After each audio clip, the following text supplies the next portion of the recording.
예수께서 디베랴 호수에서 또 제자들에게 자기를 나타내셨으니 나타내신 일은 이러하니라. 시몬 베드로와 디두모라는 도마와 갈릴리 가나 사람 나다나엘과 세베대의 아들들과 또 다른 제자 둘이 함께 있더니 시몬 베드로가 나는 물고기 잡으러 가노라 하니 그들이 우리도 함께 가겠다 하고 나가서 배에 올랐으나 그날 밤에 아무것도 잡지 못하였더니 날이 새어갈 때 예수께서 바닷가에 서셨으나 제자들이 예수이신 줄 알지 못하는지라.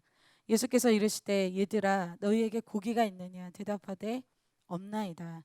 이르시되 그물을 배 오른편에 던지라 그리하면 잡으리라 하시니 이에 던졌더니 물고기가 많아 그물을 둘 수 없더라. 예수께서 사랑하시는 그 제자가 베드로에게 이르되 주님이시라 하니 시몬 베드로가 벗고 있다가 주님이라 하는 말을 듣고 겉옷을 두른 후에 바다로 뛰어내리더라. 다른 제자들은 육지에서 거리가 불과 한 50칸쯤 되므로 작은 배를 타고 물고기 된 그물을 끌고 와서 육지에 올라보니 숯불이 있는데 그 위에 생선이 놓였고 떡도 있더라.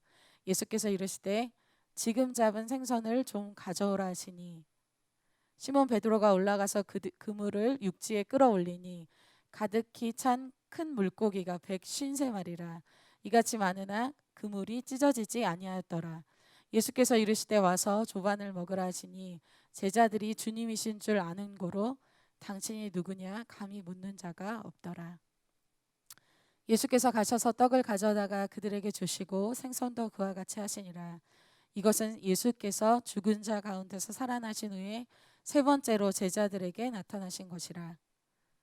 그들이 조반 먹은 후에 예수께서 시몬 베드로에게 이르시되 요한의 아들 시몬아 내가 이 사람들보다 나를 더 사랑하느냐 하시니 이르되 주님 그러하나이다. 내가 주님을 사랑하는 줄 주님께서 아시나이다. 이르시되 내 어린 양을 먹이라 하시고. 아멘. 네, 오늘 말씀의 제목은 살아계신 예수님의 방문입니다. 살아계신 예수님의 방문입니다.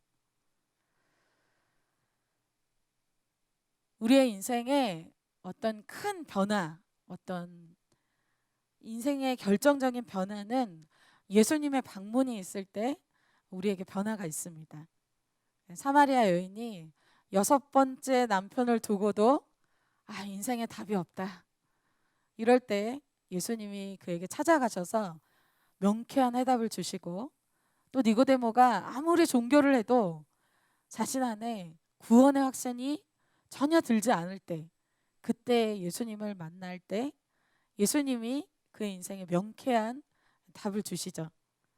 그리고 아무리 돈을 많이 벌어도 마음이 행복하지 않고 공허한 이 삭개오에게 예수님이 찾아오실 때 그의 인생에 놀라운 행복과 변화를 주님이 경험하게 하십니다.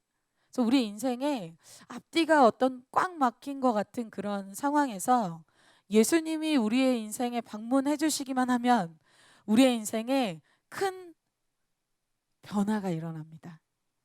그래서 오늘 제자들에게 이 터널을 지나는 것 같은 이 암흑의 때에 오늘 예수님의 방문이 일어나는 내용이 오늘 요한복음 21장입니다. 1절에 이렇게 얘기하고 있어요. 그 후에 예수께서 디베랴 호수에서 또 제자들에게 자기를 나타내셨으니 나타내신 일은 이러하니라. 예수님이 십자가에서 죽으시고 그리고 나서 제자들에게 엄청난 방황이 시작됩니다. 제자들에게 있어서는 사실 뭔가 앞뒤가 막힌 상황 같아요. 앞에 어떤 비전도 보이지 않고 지금의 나의 상황도 어떤 상황인지 모르겠고 깜깜한 어둠 속에 있는 것 같은 그러한 상황 가운데 제자들을 예수님이 오늘 찾아가시죠. 다시 제자들이 예수님을 오늘 만나게 될 때 이것이 모멘텀이 돼서 제자들의 인생이 다시 한번 새롭게 바뀌는 그 기회가 오늘 말씀입니다. 오늘 말씀을 통해서 이 말씀이 여러분에게 예수님의 방문이 있게 되는 말씀이 되시기를 축복합니다. 예수님이 제자들에게 찾아가셨을 때 이 제자들의 사실 방황기의 핵심은 예수님이 없는 삶이었기 때문입니다.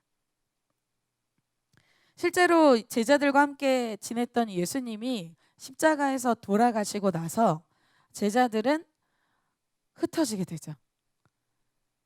제자들에게 있어서 예수님이 이 3년 반 동안 어떻게 보면 같이 함께 지내던 그 예수님이 지금은 없습니다. 그들에게 과거에 예수님과 함께 했던 추억, 또 과거에 예수님과 오병이어 기적들, 과거에 예수님과 함께 무리를 걷고 과거에 전도하고 과거에 만난 예수님과의 기억은 이 제자들에게 너무나 많이 있어요. 예수님과 내가 이런 추억을 갖고 있지. 예수님과 나는 이랬었어. 그런데 중요한 것은 지금 나에게 살아서 역사하시는 그 예수님은 제자들에게 없다는 것입니다. 제자들에게 기억은 있지만 예수님과의 그것은 과거일 뿐이라는 거죠. 이것이 제자들의 방황의 아주 큰 시작이었습니다. 예수님은 부활하셔서 제자들에게 부활하신 예수님으로 새롭게 제자들을 만나주고 싶어 하셨어요. 그리고 오늘 이 예수님이 제자들에게 찾아가신 것은 처음 찾아가신 것도 아닙니다. 그런데 제자들은 아직 그 새로운 예수님, 부활하신 예수님, 새로운 예수님을 전혀 인지하지 못하고 믿지 못하고 만나지 못하고 있었어요. 제자들에게 있어서 지금 타이밍은 어떤 타이밍이냐면 새로운 예수님을 만나야 돼요. 우리가 다시 새로운 예수님을 만나지 못하게 될 때 우리의 인생에 있어서 예수님을 대체할 만한 뭔가를 찾게 됩니다. 예수님을 대체하는 삶을 찾게 된다는 것이죠. 제자들 오늘 7명이 자신의 옛 삶의 터전인 바로 디베라, 이 갈릴리로 돌아갔습니다. 2절과 3절에 이렇게 얘기하고 있어요. 시몬 베드로와 디두모라는 도마와 갈릴리 가나 사람 나다나엘과 세베대의 아들들과 또 다른 제자 둘이 함께 있더니 시몬 베드로가 나는 물고기 잡으러 가노라 하니 그들이 우리도 함께 가겠다 하고, 예수님이 없는 이런 빈 상태에서는, 빈 삶에서는 그대로 있을 수가 없어요. 우리는 영적인 존재이기 때문에 뭔가를 채워야 돼요. 제자들이 정말 고기가 너무너무 잡고 싶어서, 물고기가 잡고 싶어서 디베라 바다에 간 것이 아닙니다. 내 삶에 예수님이 없어지면 예수님을 향한 열정, 비전, 사명, 영적인 기쁨이 사라지면 그러한 상태로 그대로 있을 수 없다는 거예요. 그래서 우리는 우리의 삶에 그때부터 예수님을 대체하는 많은 것들로 채우게 돼 있어요. 그것이 어떤 사람은 미디어가 되고요. 미디어 안에 유튜브, 또 수많은 책들, 또 수많은 공부들, 수많은 아르바이트들, 그걸로 내 삶을 아주 분주하게, 스케줄을 빡빡하게 채워서 뭔가 내 삶을 아주 피곤하게 만들고 아주 바쁘게 만드는데도 중요한 것은 내 삶이 채워지지 않는다는 게 문제예요. 그런데 많은 사람들이 그것이 나의 영이 그 예수님을 갈망하고 있다는 것을 자각하지 못합니다. 내가 예수님을 원하고 있다는 것조차 깨닫지를 못해요. 그러니까 뭔가 더 미디어를 더 많이 보면 괜찮을까? 더 많이 내가 시간 관리하면 괜찮을까? 더 많이 내가 스펙을 쌓으면 괜찮을까? 더 많이 친구들을 좀 만나볼까? 친구들을 아무리 만나도, 아무리 맛있는 걸 먹어도, 아무리 커피를 마셔도, 아무리 미디어를 재밌는 걸 봐도 채워지지가 않아요. 뭔가 이성 친구를 사귀면 내 마음이 채워질까? 채워지지가 않아요. 내 영이 주님이 없어서 다른 것으로 대체되고 있다는 것조차도 인지할 수가 없어요. 이상하다. 왜 회복이 안 되지? 왜 이렇게 기쁘지가 않지? 당황하기 시작하죠. 이것이 바로 제자들이 오늘 고기를 잡으러 가서 밤새도록 고기를 잡는 거와 같습니다. 3절에 그렇게 얘기하고 있어요. 그날 밤에 아무것도 잡지 못하였더니. 제자들이 그나마 고기 잡으러 갔는데 아무것도 잡지 못했어요. 이것은 제자들의 영적인 상태와 같습니다. 지금 제자들에게 있어서 예수님은 과거형이에요. 내가 예수님 만났었지? 예수님 체험했었지?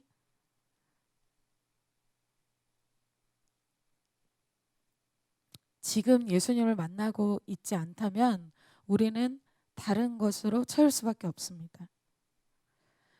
여러분, 예수님을 최근에 만나신 적이 언제이십니까? 한번 생각해 봤으면 좋겠어요. 디베라에 있는 이 제자들의 모습이 어때요? 이 제자들은 사도도 아니고 이제는 제자도 아닌 것 같고 그냥 현실 세계에서 하루하루 고기 잡고 그것으로 먹고자 하고 그것으로 살고자 하는 그냥 지금의 먹고 사는 문제에 매여 있는 그냥 초라한 한 사람으로 서 있습니다. 왜 이 엄청난 제자들이자 사도이자 비전을 가졌던 제자들이 이렇게 실패한 모습으로 있는가? 왜 제자들이 실패한 삶이 되었는가? 오늘 그것을 두 번째로 보고자 합니다. 베드로는 베드로를 특별히 집중해서 보고자 하면 베드로는 사실 십자가 앞에서 또 예수님 잡혀가시는 그 현장에서 말고의 이 귀도 자르고 또 예수님이 이 세 명의 제자들과 또 그 전에 특별한 기도하러 같이 또 기도하러 간 사람이기도 합니다. 그런데 여러분이 아시다시피 베드로는 철저하게 실패했죠. 예수님 앞에서 예수님을 제자들이 다 부인하고 특별히 베드로는 예수님을 3번이나 저주하면서 부인했습니다. 무엇 때문에 이렇게 되었는가? 그것을 오늘 보고자 합니다. 예수님은 제자들에게 그동안 하지 않았던 얘기를 꺼내기 시작하셨어요. 그것은 십자가와 부활에 대한 이야기였습니다. 마태복음 16장 21절에 이렇게 얘기하고 있어요. 이때로부터 예수 그리스도께서 자기가 예루살렘에 올라가 장로들과 대제사장들과 서기관들에게 많은 고난을 받고 죽임을 당하고 제3일에 살아나야 할 것을 제자들에게 비로소 나타내시니 이렇게 말씀하고 있어요. 예수님이 비로소 나타내셨다. 예수님이 제자들에게 아직 십자가 부활에 대해서 이렇게 아주 자세히 언급하신 적이 없었습니다. 그런데 오늘 이 마태복음 16장 21절에 이때로부터 주님이 다음 단계의 영적인 세계를 제자들에게 열어 보여주기 시작하셨어요. 계시해 주기 시작하셨어요. 이후에 십자가의 사건이 있을 거고 이후에 부활의 사건이 있을 거다. 그리고 나서 이 사건이 있은 이후에 3명의 제자들과 변화산에 가셔서 엘리야와 또 모세와 부활체로 바뀐 예수님까지 보여주셨어요.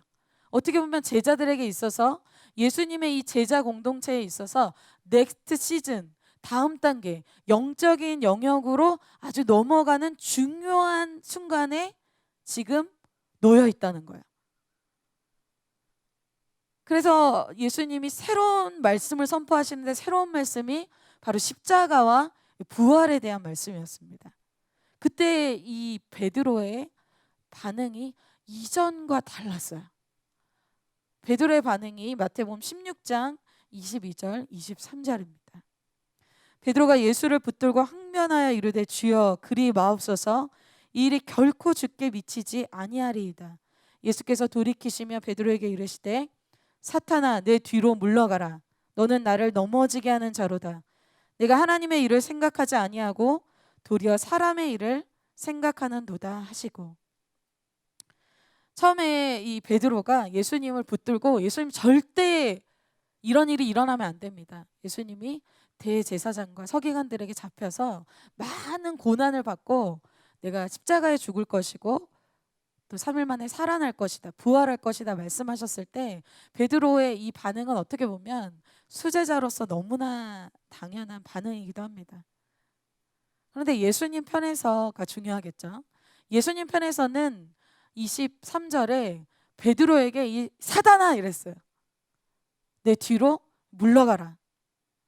예수님 편에서는 예수님이 이 십자가와 사실은 이 부활을 위해서 예수님이 오신 것이죠.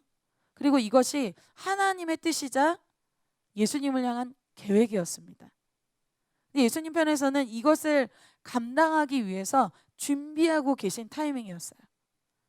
수많은 죄인들이 구원을 받게 되고 또 수많은 죄인들이 영원한 생명을 얻게 되는 그런 아주 중요한 하나님의 계획이었습니다. 근데 베드로 편에서는 어때요? 베드로 편에서는 내가 생각한 예수님의 모습이 아니에요. 방금 이때로부터라고 얘기했는데 이때로부터는 베드로가 예수님이 하나님의 아들이다 이 고백을 했을 때부터예요. 내가 생각하는 하나님의 아들이 이기는 모습은 이런 모습이 아니에요. 십자가 지고 자존심 상한 채로 고난받고 말도 하게 억울하게 죽고 이런 모습이 아닌 거예요. 베드로는 이런 모습을 용납할 수가 없어요. 이런 모습을, 이런 신앙을, 이런 예수님을 상상할 수가 없어요. 받아들일 수가 없어요. 그러니까 어떻게 합니까? 예수님 결코 이런 일이 예수님께 일어나지 않을 겁니다. 십자가 지는 신앙, 내가 죽어지는 신앙, 내가 자존심이 상해가면서 하는 신앙, 이 말씀이 베드로에게는 받아들여지지가 않는 거예요. 베드로가 상상하고 기대하는 예수님의 모습이 아닐 때 베드로가 이것을 강력하게 거부했습니다. 예수님이 그것에 대해서 뭐라고 하십니까? 네가 하나님의 일을 생각하지 않고 사람의 일을 생각하는구나. 베드로의 신앙의 한계점, 베드로가 그 전에 이런 반응을 보인 말씀은 전혀 없었어요. 이렇게 강력하게 반대한 말씀이 없었어요. 베드로의 신앙의 한계점, 베드로의 하나님 중심적이지 않은 생각, 인본주의적인 이 생각의 틀, 사람 중심적인 이 베드로의 신앙의 한계가 이 십자가라는 말씀과 십자가라는 사건 앞에 다 드러나게 돼요. 우리는 우리의 생각과 우리가 생각하는 예수님보다 하나님의 생각과 하나님의 말씀이 더 중요함을 믿습니다. 베드로에게 있던 이 충성, 이 열심, 정말 우리보다 어떻게 보면 더 훌륭한 모습이죠. 이 순수한 동기로 한 말이지만, 그러나 이 말씀이 없는 상태로 이 영적 전투에서 인간적인 이 베드로의 충성과 이 열정의 가죽 부대는 이 새로운 하나님의 십자가라는 사건 앞에서 다 터져버리게 되죠. 그리고 예수님이 베드로에게 네가 나를 닭 울기 전에 3번 부인하게 될 거야. 그 말씀도 베드로는 이해가 되지 않습니다. 베드로에게 들리는 말씀은 오직 충성, 열심 뭐 이런 거예요. 베드로에게 안 들리는 말씀이 있다는 거예요. 베드로에게 유독 들리지 않고 베드로에게 유독 거부가 되고 받아들여지지 않는 신앙의 한계점이 있다는 거예요. 그게 뭐예요? 십자가와 그리고 나의 연약함을 드러내는 그 말씀은 절대 베드로는 받아들일 수가 없어요. 나에게 축복을 주님이 약속해주고 나의 충성을 인정해주고 그런 말씀은 너무나 좋아요. 근데 베드로에게 들려지지 않는, 여러분 음소거하면 안 들려지는 거 아시죠? 여러분들이 아무리 말씀을 받아 적어도 여러분들이 갑자기 이렇게 말씀이 안 들릴 때가 있어요. 앞에서 말하고 있는데 여러분들이 그 말씀은 넘어가는 말씀이 있어요. 굉장히 신기하죠? 근데 베드로는 안 들리는 그것이 아니라 아예 강력하게 부인했어요. 여러분 신앙은 참 운전과 비슷합니다. 운전 면허 있으신 분들 요즘에 따고 계신 분들도 많이 있죠. 운전면허가 참 그 신앙과 비슷해서 처음에 여러분 운전면허를 따면 어떻게 해요? 뒤에 초보 운전 이렇게 붙여놓죠. 나도 초보라는 거 인정하고 옆에서도 쟤 조심해야겠다 조심하고, 초보가 이렇게 실수하고 오버하고 좀 그런 거는 괜찮아요. 초보구나. 딱 보니까 초보네. 그리고 나도 난 더 오버해서 조심해요. 내가 나를 몰라. 내가 나를 장담을 못해. 내가 어떻게 다른 곳으로 튈지를 몰라. 그래서 오버해서 조심하죠. 왜? 내가 연약하다는 걸 인정해요. 내가 못한다라는 것을 인정해요. 그래서 여러분 신기하게 저의 체험담이에요. 운전면허 탁 탔을 때는 너무 조심을 많이 해서 사고 난 적이 없어요. 오히려 내가 좀 안다, 내가 이거 할 수 있다, 이럴 때 사고가 많이 났어요. 여러분 굉장히 신앙과 비슷합니다. 베드로가 여러분 신앙의 초반에 이런 모습이 없었어요. 베드로가 처음 주님 만나고 베드로와 제자들이 모르는 거 있을 때 예수님께 가서 물어, 예수님 그게 무슨 뜻입니까? 너무 겸손한 모습들이 많았어요. 그런데 좀 신앙 연수가 흐르니까 제자들이 베드로가 어떻게 됩니까? 예수님 그게 무슨 말씀입니까? 나는 그거 말씀 받아들일 수가 없어요.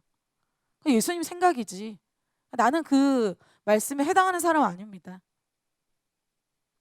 베드로가 내가 이 정도 훈련 받았으면 됐고 내가 이 정도 말씀 알지. 본문 요한복음 21장 딱 알지. 그때부터 위험한 순간에 이르르는 거예요. 그때가 가장 위험한 순간이에요. 베드로가 배우려는 모습이 아니죠. 주장하죠. 가르치죠. 예수님이 너 3번이나 나 부인하게 될 거야? 내가 넘어지게 될 거야? 그 말씀 거부합니다. 그리고 베드로가 말씀을 못 깨달았으면 기도 장소에 가서라도 그 말씀이 깨달아졌으면 좋은데 기도 장소는 갑니다. 장소에는 앉아 있어요. 근데 어떻게 해요? 깊이 잠들어요. 도무지 말씀도 기도도 모든 것이 막혔을 때 베드로에게는 엄청난 자기가 상상할 수 없는 그런 실패를 경험하게 되죠. 예수님께 베드로가 주장한 것이 주님 제가 주님 앞에서 죽기를 각오한 사람입니다. 여러분 신앙은 각오로 되어지지 않습니다. 베드로야 각오하지 말고 너가 유혹에 빠지지 않도록 시험에 들지 않도록 기도해라. 각오하지 말고 기도해라. 이것을 주님이 제자들의 이 고기 잡는 이 상황을 통해서 아주 더 한 번 더 깨닫게 하시는 거예요. 제자들이 모르는 사이에 이미 예수님이 갈릴리에 와 계셨고 또 제자들이 이 많이 지쳐 있는 뭐가 뭔지 뭐가 잘못됐는지 지금 내가 뭘 어떻게 해야 되는지 모를 때 예수님이 감사하게도 우리와 같은 이런 제자들의 모습 속에서 오늘 예수님이 방문하셔서 예수님이 제자들을 회복시키시는 내용이 바로 오늘 21장 내용입니다. 예수님이 소망이 되는 것은 제자들이 이미 이럴 것을 알고 계셨습니다. 여러분이 제가 헤맬 것을 주님이 이미 알고 계셨습니다. 마태복음 26장 31절부터 32절에 예수님이 이렇게 말씀하셨습니다. 그때 예수께서 제자들에게 이르시되 오늘 밤에 너희가 다 나를 버리리라. 기록된 바 내가 목자를 치리니 양의 떼가 흩어지리라 하였느니라. 그러나 내가 살아난 후에 너희보다 먼저 갈릴리에 가리라 말씀하셨어요. 여러분 예수님이 제자들이 예수님 이렇게 버리고 도망가고 연약한 모습으로 갈릴리에 올 것을 알고 계셨습니다. 여러분 놀랍지 않습니까? 예수님이 제자들 이미 부르실 때부터 제자들이 이런 사람이라는 걸 알고 있었어요. 이렇게 연약하고 이렇게 배반하고 이렇게 주님 가슴 아프게 할 사람이라는 것을 알고 있었다는 거예요. 우리 가끔 착각하잖아요. 예수님 제가 그래도 이렇게 할 만한 사람이니까 주님 부르셨지. 가끔 우리는 은혜로 주님이 나를 부르셨다는 것을 잊어버려요. 베드로가 이 실패를 통해서 아마 그걸 정말 깊이 깨달았을 거예요. 나는 과거에도 예수님이 필요했고 지금도 여전히 나는 예수님이 필요하구나. 베드로가 지금 정말 주님 만나고 싶었을 거예요. 다시 주님 만나고 싶다. 얘들아 너에게 고기가 있느냐? 없나이다. 이렇게 말할 때도 제자들은 그게 예수님인 줄 몰랐어요. 그런데 오늘 예수님이 방문하실 때 제자들에게 여러분들이 잘 아시다시피 오늘 예수님이 부활하시고 나서 제자들에게 한번 나타나시고 쭉 같이 있으면 좋은데 제자들과 또 다른 이 여인들과 다른 또 제자들에게 나타나셨다 없어지고 나타나셨다 없어지고 이걸 굉장히 반복하세요. 왜? 예수님이 제자들에게 정말 진정한 회복을 주기를 원하셨습니다. 제자 훈련이 반복입니다. 예수님이 제자들에게 반복적으로 가르쳐 주시는 것이 있어요. 14절에 이렇게 오늘 말씀에 이렇게 얘기하고 있죠. 이것은 예수께서 죽은 자 가운데 살아나신 후에 세 번째로 제자들에게 나타나신 것이라. 예수님이 나타났다가 없어지고 나타났다 없어지고 오늘 또 세 번째로 나타나신 내용이 바로 오늘 내용이라는 거죠. 처음 부활하셔서 제일 먼저 보여주신 예수님을 목격한 사람이 누굽니까, 여러분? 막달라 마리아. 예수님을 봤고 또 천사들을 막달라 마리아가 봤을 때 천사들이 이 막달라 마리아에게 제자들에게 이렇게 말씀을 전달해 이렇게 얘기했어요. 제자들을 예수님이 먼저 찾아가신 것이 아니라 무엇을 전달하라? 말씀을 전달해라 이렇게 얘기해요. 제자들에게 뭔가를 가르쳐주고 있어요. 마가복음 16장 7절에 이렇게 얘기하고 있죠. 가서 그의 제자들과 베드로에게 이르기를 예수께서 너희보다 먼저 갈릴리로 가시나니 전에 너희에게 말씀하신 대로 너희가 거기서 배우리라 하라 하는지라. 예수님이 직접 보여주시지 않고 말씀을 전달해서 그 전에 하신 말씀을 기억해 보도록 하셨습니다. 그리고 엠마오로 가는 두 제자에게 예수님이 나타나셔서 예수님이 또 말씀을 풀어주시기 시작했습니다. 근데 제자들이 마음이 뜨거워지기 시작했죠. 지금의 상황을 말씀으로 보기 시작했어요. 예수님이 말씀 풀어주시기 전에는 예수님이란 것을 보여주시지 않았습니다. 뭐부터 하셨어요? 말씀을 풀어주시기 시작하셨어요. 왜? 그들이 말씀에 실패했어요. 말씀을 듣긴 듣는데 그것이 영으로 깨달아지지가 않아요. 심지어 말씀을 거부했어요. 예수님이 제자들이 예수님인 줄 알아보지 못하실 때 제자들에게 이렇게 물어보시죠. 4절에 날이 새어갈 때 예수께서 바닷가에 서셨으나 제자들이 예수인 줄 알지 못하는지라. 5절 얘들아 너희에게 고기가 있느냐? 대답하되 없나이다. 그렇게 말씀에 실패하고 말씀이 없고 너에게 그렇게 너의 생각대로 너의 지혜대로 그렇게 했는데 어떠냐? 제자들의 지금의 신앙을 고기 잡는 것을 통해서 돌아보게 하세요. 제자들이 얘기하죠. 없나이다. 예수님 제가 예수님 없이 말씀 없이 다른 것을 대체하면서 살았는데 제 삶에 기쁨도 없고 열매도 없고 만족도 없습니다.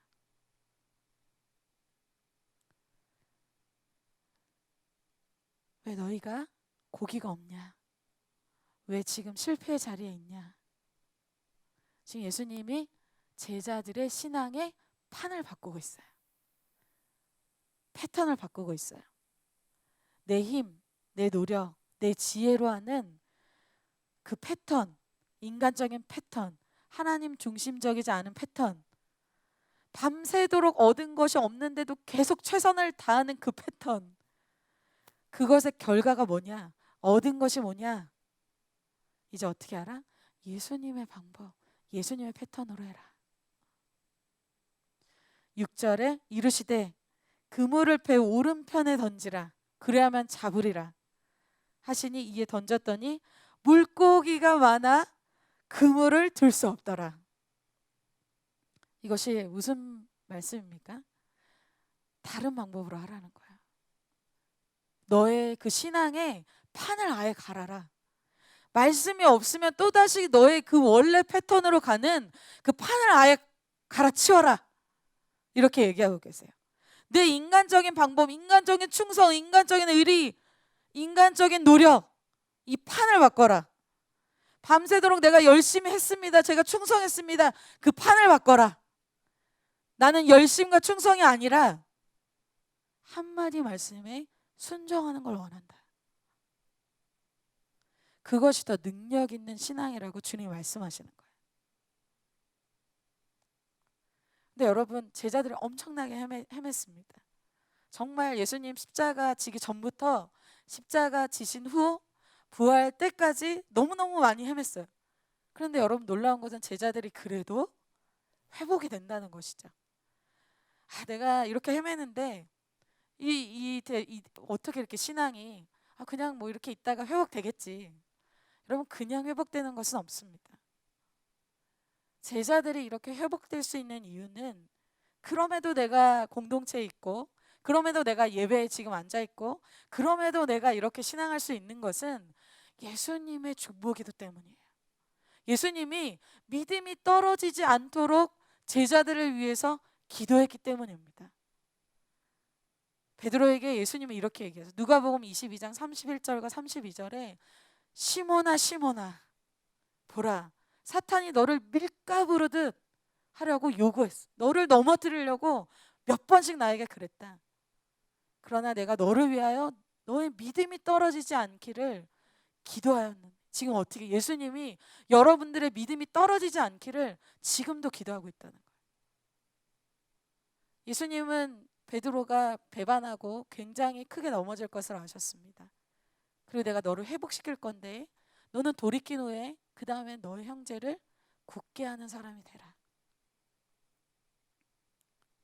예수님이 너의 신앙 유지, 네가 배와 금을 버려서가 아니라 너가 지금 너의 자리에 있을 수 있고, 너가 그래도 희망을 가질 수 있고, 네가 그래도 소망을 가질 수 있는 이유, 내가 너를 위해서 기도했기 때문이다.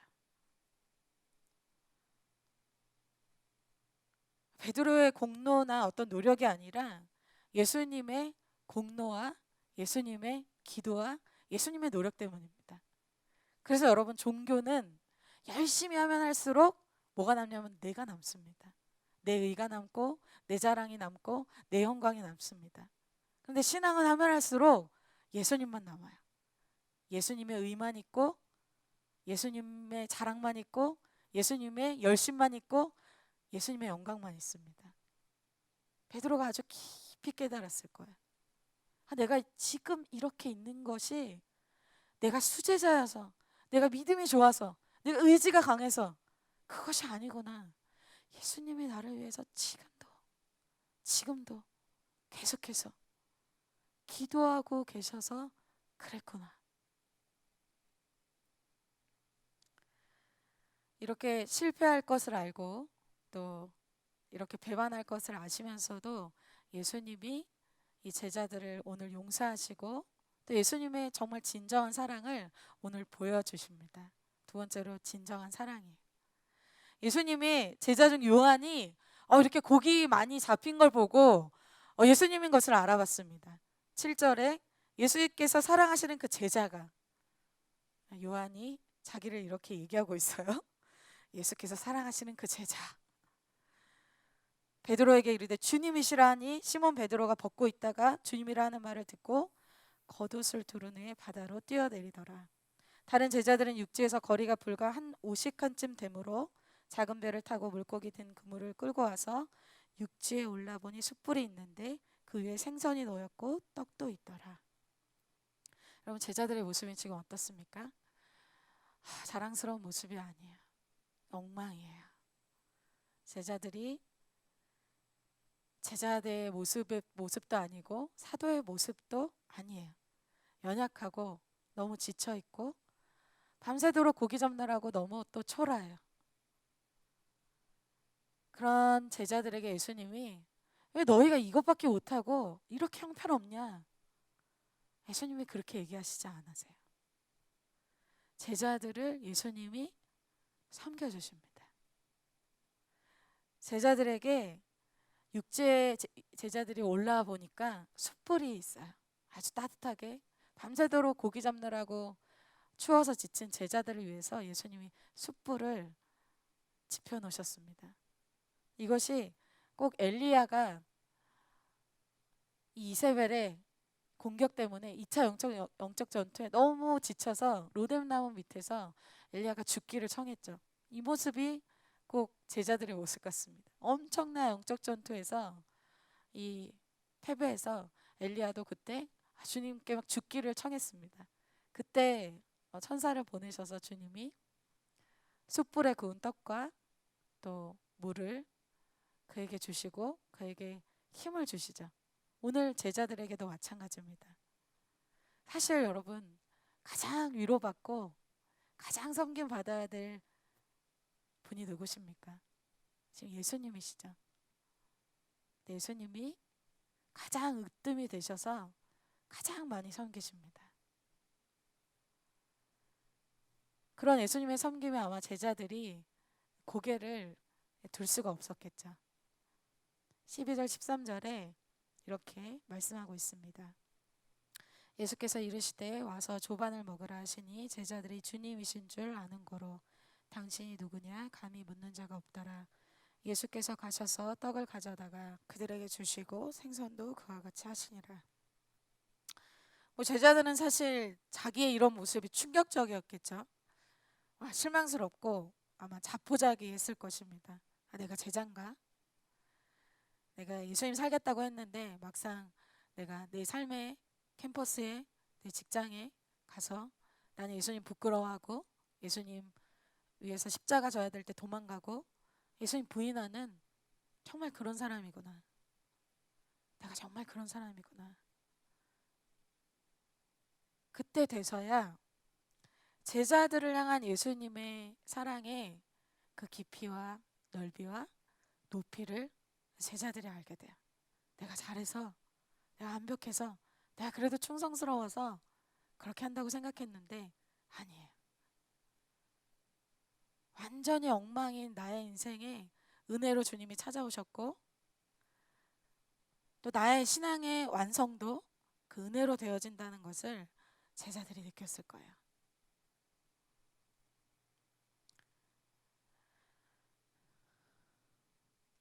그리고 예수님이 이러한 제자들의 죄와 또 연약함과 이러한 정말 감추고 싶은 이 모습들을 위해서 이 죄를 위해서 십자가에 직접 죽어주셨습니다.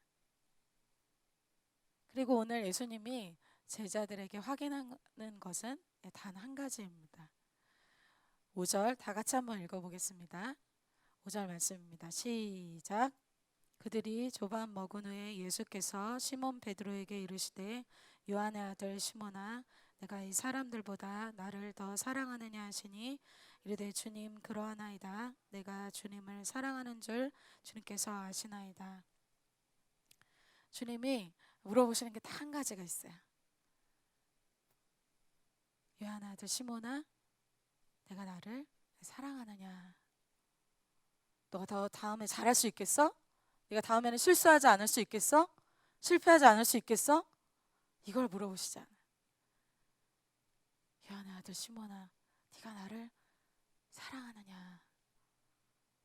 주님이 원하시는 여러분의 고백입니다. 주님이 여러분의 이 사랑의 고백을 다시 듣고 싶어 하십니다. 마지막으로 예수님은 이 제자들에게 고기 잡는 비전이 아니라 진정한 비전을 주시죠. 제자들이 그전에는 예수님의 십자가와 부활의 의미를 사실은 정확하게 잘 몰랐습니다. 이게 무슨 뜻인지, 정말 십자가는 도대체 뭔지, 부활은 도대체 뭔지 몰랐어요. 그런데 오늘 제자들이 부활하신 예수님을 명확하게 봤어요. 부활하셨는데 나와 함께 잡수시고 나와 얘기하시고 나와 함께 하시는 살아계신 그 예수님을 만난 거예요. 제자들은 뭘 느꼈을까요? 지금 이 땅에서의 삶이 죽은 다음의 삶이 이 땅의 삶의 끝이 아니라 죽은 다음의 삶이 있구나. 영원한 삶이 있구나. 죽는 것이 끝이 아니구나. 그걸 봤어요. 여러분 세상은 무엇을 얘기합니까? 여러분에게 이 땅의 것을 위해서 살고 이 땅의 20대 시간 너를 위해서 즐겨. 이렇게 얘기하잖아요. 고린도전서에 이렇게 얘기하고 있어요. 죽은 자가 다시 살아나지 못한다면 내일 죽을 터이니 먹고 마시자 하리라. 속지 말라. 악한 동무들은 선한 행실을 더럽히나니 깨어 의를 행하고 죄를 짓지 말라. 하나님을 알지 못하는 자가 있기로 내가 너희를 부끄럽게 하기 위하여 말하노라. 만약에 이 땅에서의 삶이 끝이고 오늘 우리의 삶이 이걸로 끝난다면 여러분 막 먹고 마셔도 괜찮습니다. 그런데 무엇을 예수님이 얘기해 주고 계신 거예요? 이 땅에서의 삶이 끝이 아니라는 거예요. 이 땅에서의 아주 짧은 시간이 끝나면 무한정의 무한의 삶이 기다리고 있다는 거예요. 그런데 어때? 악한 동무들, 세상의 사람들, 그 사람들은 지금의 유한한 삶을 위해서 살라고 얘기하죠. 그 삶을, 유한한 삶을 위해서 무한한 너의 그 영원한 가치 있는 삶을 포기해라, 이렇게 얘기하는 거예요. 제자들에게 예수님이 보여주신 이 부활의 의미는 이 땅 넘어, 비욘드, 그 다음 넥스트를 보여줍니다. 그렇게 되자 어떻게 돼요? 제자들이 이 땅에서의 고난이 두렵지가 않아요. 이게 끝이 아니거든요. 이 갑질이 끝이 아니거든요. 이 땅에서 가장 가치 있는 삶을 살아라. 이 땅의 유한한 삶에서 너희가 할 수 있는 가장 최고의 것을 위해서 살아라. 그것이 뭐예요? 예수님이 사셨던 삶이죠. 예수님이 집중하셨던 삶. 그것이 무엇입니까? 가장 가치 있는 것에 투자하는 삶. 바로 영혼을 위해서 사는 삶입니다. 한 생명을 위해서 사는 삶이 예수님이 자신의 몸을 드리면서까지 사셨던 가장 가치 있는 일이에요. 그것이 제자들이 가져야 될 비전이자 예수님이 주시고자 하시는 비전이었습니다. 15절에 이르시되 내 어린 양을 먹이라 하시고, 예수님이 아주 짧은 이 기간에 아주 짧게 아주 임팩트 있게 완벽하게 사신 삶의 핵심이 바로 이것이었습니다. 여러분이 있다간 자리에 어떤 비전과 어떤 열매를 보기를 원하십니까? 오늘 예수님이 제자들에게 이런 진정한 영혼 돕는 삶에 대한 비전을 주시죠. 결론입니다. 오늘 살아계신 예수님의 방문이 이 제자들의 이 어둠의 터널에 찾아오셨고, 그리고 그들을 소생시켰습니다. 어떻게 보면 답이 없는 제자들에게 그 넥스트, 그 너머에 없는 것 같은 꽉 막힌 그런 순간에 예수님이 찾아오셨어요. 예수님의 진정한 회복과 진정한 사랑과 진정한 비전을 제자들이 갖기를 원하셨습니다. 여러분들에게 다시 과거의 그 추억의 주님이 아니라 지금 부활하셔서 여러분에게 살아계셔서 2021년 여러분들에게 진정한 회복과 사랑과 비전을 주시는 그 주님을 만나시는 이 고난주간과 부활주일 되시길